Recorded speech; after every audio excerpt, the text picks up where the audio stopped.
പല ഫുട്ബോളിന്റെ മറ്റൊരു വീഡിയോയിലേക്ക് എല്ലാവർക്കും സ്വാഗതം. അപ്പൊ നമ്മളിവിടെ ശിവാങ്ക് ഉണ്ട്. ബ്രോ സുഖാണോ അവിടെ? സുഖമായിരിക്കുന്നു ബ്രോ. അവിടെ എങ്ങനെയുണ്ട്? നന്നായിട്ട് പോകുന്നു. എനിക്ക് തോന്നുന്നു ഒന്നും പറയാനില്ല ബ്രോ. Brilliant performance. എനിക്ക് തോന്നുന്നു കുറച്ച് ദിവസങ്ങൾക്കുള്ളിലാണ് സ്ലോട്ട് ആൻസലോട്ടീനെ ഔട്ട് ക്ലാസ് ചെയ്തു. ഇപ്പോൾ പെപ്പിനെ ഒരു രക്ഷയില്ലാത്ത പെർഫോമൻസ് ആയിരുന്നു. ആദ്യത്തെ 10 മിനിറ്റൊക്കെ ശരിക്കും പറഞ്ഞാൽ ആൻഫീൽഡിങ് കത്തിപ്പിടിച്ചു എന്ന് പറയേണ്ടി വരും. പെപ്പിന് എന്താ ചെയ്യേണ്ടതെന്ന് മനസ്സിലാവുന്നില്ല. പ്ലേയേഴ്സൊക്കെ കൺഫ്യൂസ്ഡ് ആയിരുന്നു. ഒരുപാട് ചാൻസുകൾ ആ ഒരു 10-15 മിനിറ്റ്സിന്റെ ഇന്റർവെല്ലിൽ വന്നിട്ടുണ്ടായിരുന്നു. ഒന്ന് രണ്ട് ചാൻസ് മിസ്സായി. വാൻഡേക്കിന്റെ ചാൻസ് ഒക്കെ മിസ്സായി. എന്താണ് പെർഫോമൻസിനെ പറ്റി പറയാനുള്ളത്? Very happy, very happy. അതാണ് ആദ്യം പറയാനുള്ളത് കാര്യം. ഞാൻ പറയില്ലേ, സിറ്റി എത്ര മോശമാണെങ്കിലും എനിക്കൊരു മിനിമം എക്സ്പെക്ടേഷൻ ഉണ്ടായിരുന്നു. സിറ്റി നല്ലോണം നമുക്ക് സിറ്റി ഒരു ടഫ് ബാറ്റിൽ തരുന്ന എനിക്കൊരു എക്സ്പെക്ടേഷൻ ഉണ്ടായിരുന്നു. പക്ഷെ ടഫ് ബാറ്റിൽ നിന്നല്ല, നമ്മൾ ടോട്ടലി ഔട്ട് ക്ലാസ് ചെയ്ത പോലെയാണ് എനിക്ക് തോന്നിയത് സിറ്റീനെ. അപ്പോൾ അത് നമ്മൾ പ്രോപ്പറായിട്ട് സ്റ്റഡി ചെയ്ത് പോയി ഒപ്പോണന്റിന്, അത് നമ്മൾ വർക്ക്ഔട്ട് ചെയ്തു പിച്ചിൽ. അതാണ് കണ്ടത്. അപ്പോൾ അതാണ് ഒരു മാനേജർ എന്നുള്ള രീതി വേണ്ടത്. നമ്മൾ നമ്മുടെ ഒപ്പോണൻസിന്റെ കറന്റ് സിറ്റുവേഷൻ എന്താണ് അത് നമ്മൾ സ്റ്റഡി ചെയ്ത് പോയിട്ട് നമ്മളത് അപ്ലൈ ചെയ്യുക. ബാക്കി അത് പിച്ചിൽ എന്ന് നടക്കുമോ നടക്കില്ല എന്നല്ല, we should do our job. അതാണ് നമ്മൾ ചെയ്യേണ്ടത്. നമ്മൾ എന്താണോ ഇപ്പൊ കറന്റ്ലി പെപ്പിന്റെ ടാക്ടിക്സ് അല്ല, ഇപ്പൊ സിറ്റി സ്ക്വാഡിന്റെ വീക്ക്നെസ് എന്താണോ അതനുസരിച്ചാണ് നമ്മൾ കളിക്കേണ്ടത്. അത് നമ്മൾ കളിച്ചു and we one the match. അത്രേ ഉള്ളൂ. അതെ, എനിക്ക് രണ്ടു മൂന്ന് ചേഞ്ചസിനെ കുറിച്ച് പറയേണ്ടതുണ്ട്. ഒന്ന്, ഇപ്പൊ ഗാപ്കോയുടെ ഒരു സബ്സ്റ്റിറ്റ്യൂഷൻ കഴിഞ്ഞ മത്സരത്തിൽ സബ്ബായിട്ട് വന്ന് ഗോൾ അടിച്ചു. ഈ മാച്ചിൽ സ്റ്റാർട്ട് ചെയ്തു. ലൂയിസ് ഡിയാസിനെ ആദ്യം തന്നെ സെൻട്രൽ കളിപ്പിച്ചു. ന്യൂനസിനെ ബെഞ്ചിലാക്കി. അപ്പൊ ഞാൻ തീരെ പ്രതീക്ഷിച്ചു. ഞാൻ വിചാരിച്ചു ന്യൂനസിനെ ഇറക്കുമായിരിക്കും, ന്യൂനസ് ഫസ്റ്റ് 11 ഉണ്ടാവും. പക്ഷെ നേരെ സംഭവം തിരിഞ്ഞു. അതിന് പകരം ഡിയാസിനോട് പറഞ്ഞു, നിങ്ങൾ സെൻട്രൽ കളിച്ചോ, ബാക്കിയുള്ള ടീമിനെ വെച്ചിട്ടാണ് സ്റ്റാർട്ട് ചെയ്തത്. ബ്രോ, പുള്ളി കറക്റ്റായിട്ട് എനിക്ക് തോന്നുന്നു ബ്രില്യൻറ്റ് സബ്സ്റ്റിറ്റ്യൂഷനും ആ ഒരു ടീം റൊട്ടേഷനാണ് കാണുന്നത്. അനാവശ്യമായിട്ടുള്ള ചേഞ്ച് ഒന്നുമില്ല. എവിടെ വേണോ അവിടെ മാത്രം ചേഞ്ചസ് കൊണ്ടിരുന്നു. അതെനിക്ക് തോന്നുന്നു ഭയങ്കര സർപ്രൈസിംഗ് ആയിട്ട് തോന്നി. അതെ, അത് റൊട്ടേഷൻ മാത്രമല്ല. അത് ഞാൻ പറയില്ലേ, ഡിയാസിനെ ഫ്രണ്ടിൽ ഇട്ടത് മെയിൻ തിങ് എന്ന് പറഞ്ഞാൽ അവിടെ ഒരു വലിയൊരു സ്റ്റോൺ വോൾ സെന്റർ ബാക്ക് ഉണ്ട്. അത് റൂബൻ ഡിയാസ് ആണ്. നമുക്ക് പുള്ളിനെ ഡ്രാഗ് ചെയ്ത് ഫ്രണ്ടിൽ കൊണ്ടുവരണം. It's either Akanji or Reuben Diaz. അപ്പോ ലൂയിസ് ഡിയാസ് താഴത്തോട് ഡ്രോപ്പ് ചെയ്യുമ്പോൾ പുള്ളി ഭയങ്കര പ്രശ്നം ഉണ്ടാക്കുന്നുണ്ട് between the midfield and centre backs. അപ്പോൾ അത് തന്നെയാണ് നമ്മൾ യൂട്ടിലൈസ് ചെയ്യാൻ വേണ്ടി ശ്രമിച്ചത്. നമ്മൾ അക്കാഞ്ചിനെ മാക്സിമം താഴത്തോട്ട് ഡ്രാഗ് ചെയ്ത് കൊണ്ടുവരികയാണ്. പിന്നെ അതിൻ്റെ കൂടെ അക്കാഞ്ചിനെയും റൂബൻ ഡിയാസിനെല്ലാം പ്രസന്റ് ചെയ്യുന്നുണ്ട് നമ്മൾ. അപ്പോ ഓവറോൾ നോക്കുമ്പോൾ അതായിരുന്നു നമ്മുടെ ഐഡിയ. നമ്മൾ ലെവർക്യൂസന്റെ കൂടെ എന്ത് ചെയ്തോ അതാണ് നമ്മൾ ഇന്നലെയും ചെയ്തത്. അപ്പോൾ അത് വർക്ക് ചെയ്തു. ആൻഡ് ഞാൻ പറഞ്ഞില്ലേ, ഡാർവിൻ സെക്കൻഡ് ഹാഫ് ഇറക്കിയത് we wanted to close the game. അത് ഗോളായിട്ട് കിട്ടേണ്ടത് നമുക്ക് പെനൽറ്റി ആയിട്ട് കിട്ടി, അത്രേ ഉള്ളൂ. കാര്യം ആ പ്രസ് ചെയ്തത് it should have been A goal. അത് ഗോളാണ് ശരിക്കും. അപ്പോൾ അത് ഫൗൾ ചെയ്തത് അത് കീപ്പേഴ്സ് ഇൻസ്റ്റിങ്ക്റ്റ് ആണ്. അപ്പൊ അത് ഫൗൾ ചെയ്ത് കഴിഞ്ഞാൽ അത് എനിക്ക് തോന്നുന്നത് പെനൽറ്റി കൺവേർട്ട് ചെയ്യേണ്ട ഒരു സിറ്റുവേഷൻ വരും. പക്ഷെ അത് ഗോളാണ്. അത് കീപ്പർ ഫൗൾ ചെയ്തില്ലെങ്കിൽ ഗോളാണ്. അപ്പോൾ we wanted to finish the game. അതുകൊണ്ടാണ് നമ്മൾ ഡാർവിൻ ന്യൂനസിനെ കൊണ്ടുവന്നത്. ഡാർവിൻ ന്യൂനസ് അവിടെ കെയോസ് ഉണ്ടാക്കുകയാണ്. ഞാൻ പറഞ്ഞില്ലേ, ഡാർവിൻ ന്യൂനസ് വന്നു. അത് കഴിഞ്ഞാൽ പിന്നെ ഡാർവിൻ ന്യൂനസ് പ്രസ് ചെയ്യുക, ഡാർവിൻ ന്യൂനസ് ഫൗൾ ചെയ്യുക, ഡാർവിൻ ന്യൂനസ് ടാക്കിൾ ചെയ്യുക, ഡാർവിൻ ന്യൂനസ് ഹെഡർ ക്ലിയറൻസ് ചെയ്യുക. ഇന്നലെ തന്നെ ലാസ്റ്റ് 10 സെക്കൻഡ്സ് ബാക്കിയുള്ളപ്പോഴാണ് ഡാർവിൻ ന്യൂനസ് ഒരു ടാക്കിൾ ചെയ്തിട്ട് ഡാർവിൻ ന്യൂനസ് ഇന്നലെ ബഹളമൊക്കെ വെക്കുന്നുണ്ടായിരുന്നു ഫീൽഡിൽ. അപ്പോൾ നമ്മൾ കാണുന്നതാണ് ആ ഇന്റൻസിറ്റി ഡാർവിൻ ന്യൂനസ് കൊടുക്കുമ്പോൾ ഒപ്പോണൻസ് റാറ്റിൽഡ് ആവും. അതാണ് നമ്മൾ ഇന്നലെ ചെയ്തത്. ഡാർവിൻ ന്യൂനസ് വന്നുകൊണ്ടാണ് ആ സെക്കൻഡ് ഗോൾ വന്നത് 100%. അതെ, ഞാൻ മോ സലേനെ പറ്റിയിട്ട് എടുത്തു പറയേണ്ടതുണ്ട്. പുള്ളി എനിക്ക് തോന്നുന്നു ഗാക്കോ കൊടുത്തുള്ള പാസ് ഞാൻ തീരെ എക്സ്പെക്ട് ചെയ്തിട്ടില്ല. പുള്ളി അങ്ങനെ ഒരു റണ്ണ് നടത്തുന്നോ, എന്താ പറയുക, ഫാർ പോസ്റ്റിൽ വരുന്നോ തീരെ എക്സ്പെക്ട് ചെയ്തിട്ടുണ്ടായിരുന്നില്ല. പക്ഷേ പുള്ളിക്കറിയായിരുന്നു ഒരു ടാർഗറ്റ് മാൻ ഉണ്ടാവും, ബോക്സിലേക്ക് ബോൾ ഇട്ട് കഴിഞ്ഞിട്ട് അടിക്കുമെന്ന്. പുള്ളി ഇങ്ങനെ നോക്കുന്നുണ്ട്, സ്കാൻ ചെയ്യുന്നുണ്ട്, ആരെങ്കിലും വരുന്നുണ്ടോ എന്ന്. പുള്ളിയുടെ റണ്ണ് കണ്ടതോടെ ഒരു ടാപ്പിനായിരുന്നു. പക്ഷേ ആ ബോൾ റിലീസ് ചെയ്യാനുള്ള ആ എബിലിറ്റിയാണ് പല കളിക്കാർക്കും ഇല്ലാത്തത്. ഇപ്പോൾ ടീം കാണുന്നത് റൈറ്റ് വിങ്ങിൽ വരും, ക്രോസ് ഇടും, ക്രോസ് ഈസി ആയിട്ട് അവർ ക്ലിയർ ചെയ്ത് കളിയും. പക്ഷെ അവിടെ ഹോൾഡ് ചെയ്ത് വെച്ച് ആ പ്ലെയർ വരുന്നവരെ കാത്ത് നിന്ന് കറക്റ്റ് ആയിട്ട് റിലീസ് ചെയ്യുന്നത്. അതുപോലെ തന്നെ രണ്ടാമത്തെ ഗോൾ പുള്ളി എനിക്ക് തോന്നുന്നു മാരക ഫോമിലൂടെയാണ് ഇപ്പോൾ പോകുന്നത്. അതെ, അതെ. നമ്മളത് എന്താ എല്ലാ ഗെയിമിലും ഇങ്ങനെ പ്രൊഡ്യൂസ് ചെയ്യാന്ന് വെച്ചാൽ അതും ബിഗ് ഗെയിംസ് തന്നെ പറയണം. കാര്യം കഴിഞ്ഞ മാസം ഫുൾ ബിഗ് ഗെയിംസ് ആണ്. ചെൽസി ഗെയിം ഉണ്ടായിരുന്നു, ആർസണൽ ഗെയിം ഉണ്ടായിരുന്നു, സിറ്റി ഗെയിം ഉണ്ടായിരുന്നു, ലെവർക്യൂസൻ ഗെയിം ഉണ്ടായിരുന്നു. മഡ്രിഡ് ഗെയിമിൽ പുള്ളി ചെയ്തില്ല. പുള്ളി ഒന്നും പ്രത്യേകിച്ച് പുള്ളിക്ക് കോൺട്രിബ്യൂട്ട് ചെയ്യാൻ പറ്റിയില്ല. പക്ഷെ ഓവറോൾ നോക്കുമ്പോൾ എന്താ പറയാ, പുള്ളി ഒരു സൂപ്പർ സ്റ്റാർ ആണ്. ഞാൻ അറിയില്ലേ, പുള്ളി എത്രയും കോൺട്രിബ്യൂട്ട് ചെയ്യുന്നുണ്ട് ഫുട്ബോളിന്. പുള്ളി അത്രയും ക്ലബിന് വേണ്ടി കോൺട്രിബ്യൂട്ട് ചെയ്യുന്നുണ്ട്. Is playing brilliant football. പുള്ളി ഓവറോൾ ഒരു ക്രിയേറ്റർ ആയിട്ട് മാറി. പുള്ളി ഈ കൺട്രോൾസ് ദ ഗെയിം.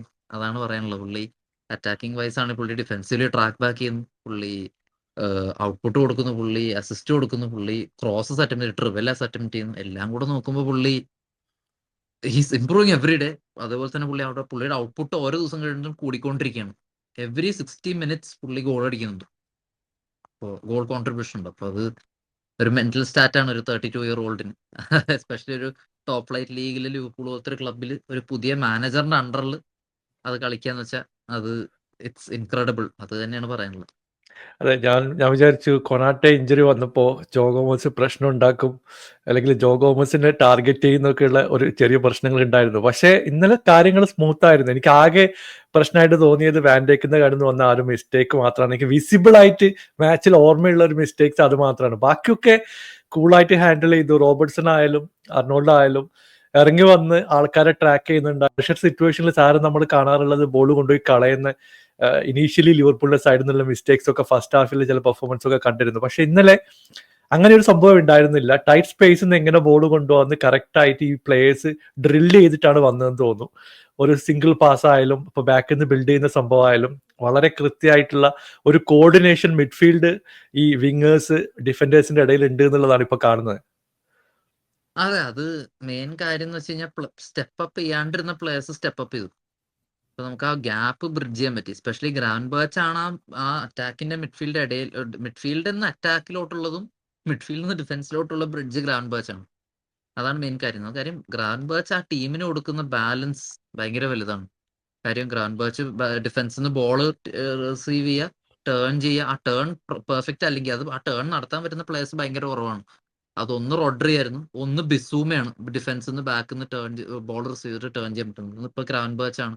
അതേപോലത്തെ പ്ലേയേഴ്സ് ബുസ്കറ്റ്സ് ഉണ്ടായിരുന്നു പണ്ട്. അപ്പൊ നമ്മള് ഇങ്ങനത്തെ പ്ലേയേഴ്സ് ഭയങ്കര കുറവാണ്. ഓൺ ദ ബോൾ പ്ലേയേഴ്സിനെ ഒപ്പോണൻസിനെ ഫേസ് ചെയ്യാണ്ട് ബോൾ വെച്ച് ടേൺ, ബോഡി വെച്ച് ഷീൽഡ് ചെയ്ത് ടേൺ ചെയ്യാന്ന് വെച്ചാൽ അതൊരു ഭയങ്കര എബിലിറ്റിയാണ്. അത് കൺസിസ്റ്റന്റ് ആയിട്ട് അത് ഒരു ഫ്ലോ ഇല്ലാണ്ട് ചെയ്യാന്ന് വെച്ചാൽ അത് അതിലും വലിയ എബിലിറ്റിയാണ്.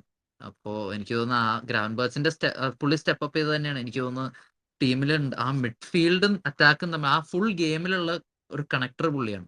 പുള്ളി ഒരു കണ്ടക്ടറായി മാറിക്കൊണ്ടിരിക്കുകയാണ് ടീമിൽ. അപ്പൊ അത് തന്നെയാണ് ഏറ്റവും വലിയ കാര്യം. അപ്പോൾ എനിക്ക് തോന്നുന്നു ഇങ്ങനത്തെ പ്ലേയേഴ്സ് സ്റ്റെപ്പ് അപ്പ് ചെയ്യുന്നതുകൊണ്ട് തന്നെയാണ് ടീമിൽ ഓവറോൾ ഒരു ജെല്ല് കൂടുന്നത്. പിന്നെ സ്ലോട്ട് വന്നപ്പോഴേ സ്ലോട്ടിന്റെ ട്രെയിനിങ് വീഡിയോസിൽ എപ്പോഴും സ്ലോട്ട് പറയുന്നത് kill them with one pass എന്നാണ് പറയുന്നത്. ഒറ്റ പാസ് മതി. ഇപ്പോ എനിക്ക് തോന്നുന്നത് അത് തന്നെയാണ് ഇപ്പോഴും നടക്കുന്നത്. നമ്മൾ കോർണേഴ്സിലാണെങ്കിലും സെറ്റ് പീസസിലാണെങ്കിലും നമ്മൾ ട്രാൻസിഷനിലാണെങ്കിലും കൗണ്ടർ അറ്റാക്കിലാണെങ്കിലും ഒറ്റ പാസിലാണ് കളി ബ്രേക്ക് ആവുന്നത്. അപ്പൊ അത് തന്നെയാണ് നമ്മൾ ചെയ്തുകൊണ്ടിരിക്കുന്നത്. അപ്പൊ അത് പ്രോപ്പർ ട്രെയിനിങ് ആണ്, right from the training pitch ആണ് ഇതൊക്കെ. അതെ. അപ്പൊ ഞാൻ കെലഹറിനെ പറ്റി ചോദിക്കണം. പുള്ളി ഞാൻ കെവിൻ ഡി ബ്രോയിന്റെ ആ ഒരു ബോൾ കണ്ടപ്പോ ഞാൻ വിചാരിച്ചു എന്റെ പൊന്നോ അത് അടിച്ചു. വാൻഡേക്കിന്റെ കയ്യിൽ നിന്ന് ആ ബോൾ കിട്ടി. ഫസ്റ്റ് ഷോട്ട് എടുക്കുന്നു, പുള്ളിനെ അഡ്വൈസ് ചെയ്യാൻ നോക്കി. എനിക്ക് തോന്നുന്നു കെലഹറൊക്കെ കോൺഫിഡൻസ് വേറെ ലെവലിലേക്ക് പോയിട്ടുണ്ടാവും. കാരണം ഇപ്പൊ കണ്ടിന്യൂസ് ക്ലീൻ ഷീറ്റ് വരുന്നു, സപ്പോർട്ട് ചെയ്യുന്നുണ്ട്. അലിസൺ ബെക്കർ ഇല്ല. ആ ഒരു ഷൂയിലേക്ക് പുള്ളി സ്റ്റെപ്പ് അപ്പ് ചെയ്ത് ശരിക്കും പറഞ്ഞാൽ അവിടെ ഒരു ബോൾ പോലെ നിൽക്കുകയാണ്. ഒരുപാട് ഷോട്ട് എസ്പെഷ്യലി ഒരു ഈസി ചാൻസസ് ഒക്കെ 1-2 ചാൻസ് വന്നിട്ടുണ്ടായിരുന്നു. പക്ഷെ അതൊന്നും പാനിക് ആവാതെ കൂളായിട്ട് പിടിച്ചു നിന്ന് പുള്ളി ഒരു മികച്ച പെർഫോമൻസ് ആണ് കൊണ്ടുവന്നിട്ടുള്ളത്. ഇല്ല, കാര്യം കെലഹറിന് ഓൾറെഡി ഒരു ബോധ്യം വന്നു. കാര്യം അലിസൺ ഇഞ്ചോർഡ് ആണ്.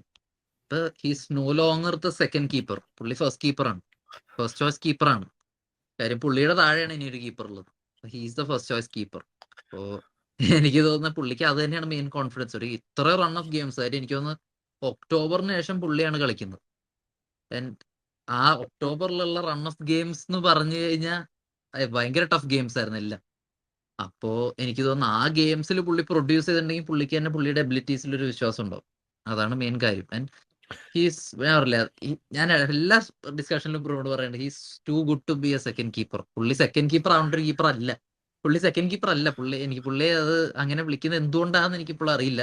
പക്ഷെ he's too good to be a second keeper. കാര്യം പുള്ളിനെ തന്നെ അപമാനിക്കുന്ന പോലെയാണ് പുള്ളി സെക്കൻഡ് കീപ്പർ എന്ന് പറയുന്നത്. കാര്യം അലിസൺ വന്നു കഴിഞ്ഞാൽ നോ പോയിന്റ്, അലിസൺ തന്നെ ആയിരിക്കും ഫസ്റ്റ് ചോയ്സ്. പുള്ളിയെ സ്റ്റാർട്ട് ചെയ്യുള്ളൂ, അലിസനെ സ്റ്റാർട്ട് ചെയ്യുള്ളൂ. പക്ഷെ അത് തന്നെയാണ് കെലഹറിനെ സംബന്ധിച്ച് എനിക്ക് സത്യം പറഞ്ഞ വിഷമം. കാര്യം ഇത്ര നല്ലോണം പെർഫോം ചെയ്താലും അലിസൺ വരുമ്പോ തിരിച്ച് ബെഞ്ചിൽ പോകണം എന്നുള്ളത് ഒരു ഭയങ്കര വിഷമമുള്ള കാര്യമാണ്. പക്ഷെ ഐ തിങ്ക് കെലഹർ എനിക്ക് തോന്നുന്നത് ഈ സീസണിൽ എന്തെങ്കിലും അച്ചീവ്മെന്റ് ലൂപ്പുകൾ ഉണ്ടായിട്ടുണ്ടെങ്കിൽ എനിക്ക് തോന്നുന്നു കെലഹറിന് ഒരു വലിയ ഒരു പാർട്ട് ഉണ്ട് അതിൽ. കാര്യം കെലഹർ സ്റ്റെപ്പ് അപ്പ് ചെയ്തില്ലായിരുന്നു എനിക്ക് തോന്നുന്നത് ഒരു വലിയ മെസ്സായി പോയ ടീം. കാര്യം അലിസൺ ഇല്ലാത്തൊരു ടീമിൽ ആ ഷൂസ് ഫില്ല് ചെയ്യാന്ന് പറഞ്ഞാൽ അത്ര എളുപ്പമല്ല.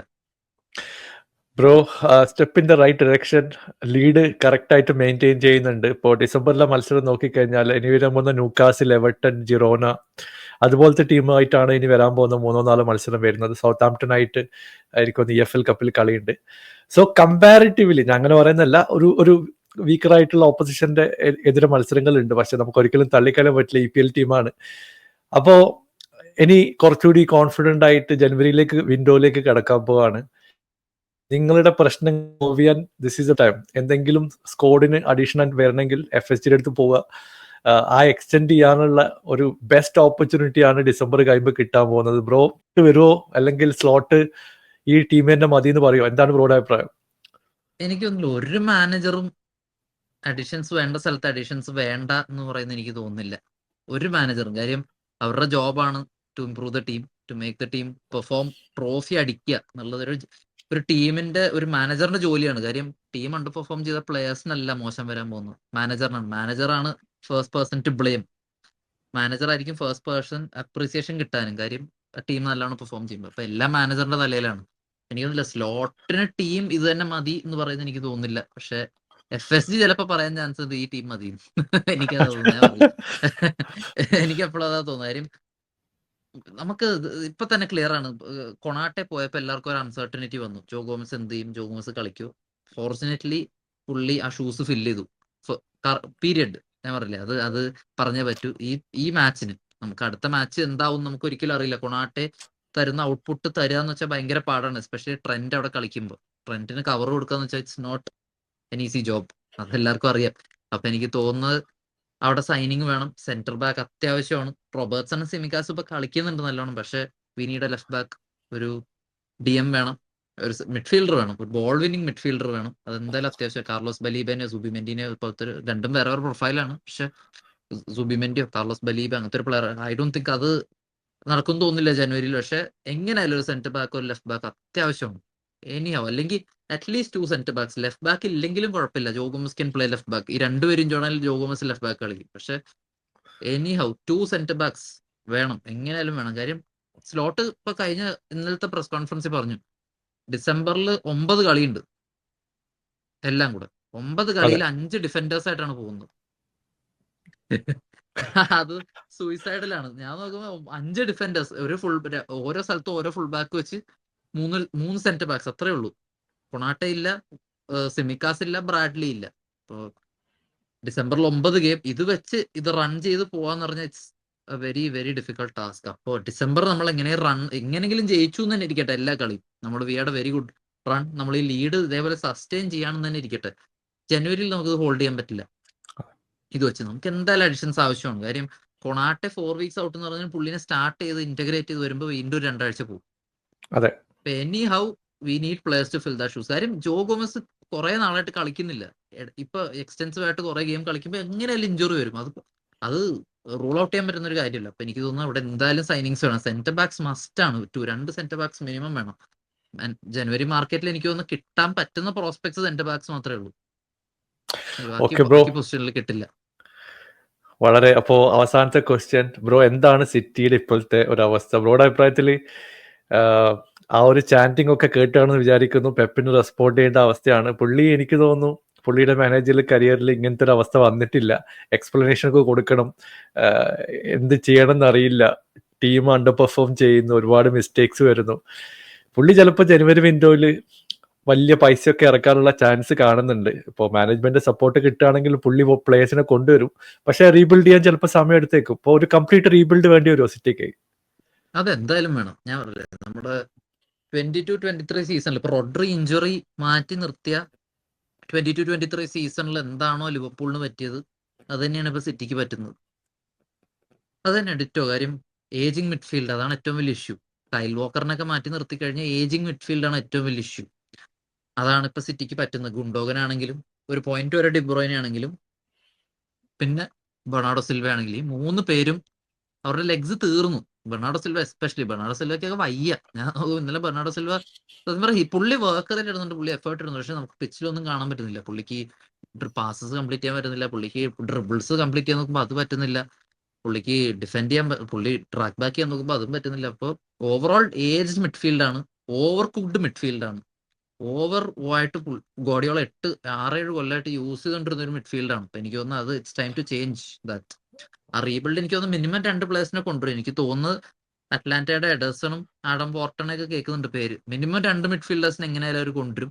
ആൻഡ് ഒരു സെന്റർ ബാക്കിനെ കൊണ്ടുവരുമെന്ന് കേൾക്കുന്നുണ്ട്. അപ്പൊ എനിക്ക് തോന്നുന്നു മിനി റീബിൽഡ് എങ്ങനെയായാലും ഉണ്ടാവും. അവർക്ക് ഫണ്ട് ഉണ്ട്. അവരെന്തായാലും ജനുവരിയിൽ പൈസ ഇറക്കാനുള്ളതാണെങ്കിൽ അവർ ഇറക്കും. അപ്പോൾ എനിക്ക് തോന്നുന്നു സിറ്റിയിലോട്ട് വിളിച്ചാൽ പെപ്പിന്റെ അടുത്തോട്ട് വിളിച്ചാൽ വരാണ്ടിരിക്കേണ്ട പ്ലേയേഴ്സ് ഉണ്ടെന്ന് എനിക്ക് തോന്നുന്നില്ല. അപ്പോൾ ജനുവരിയിലാണെങ്കിൽ അവർ വരും and they are ready to pay any fee.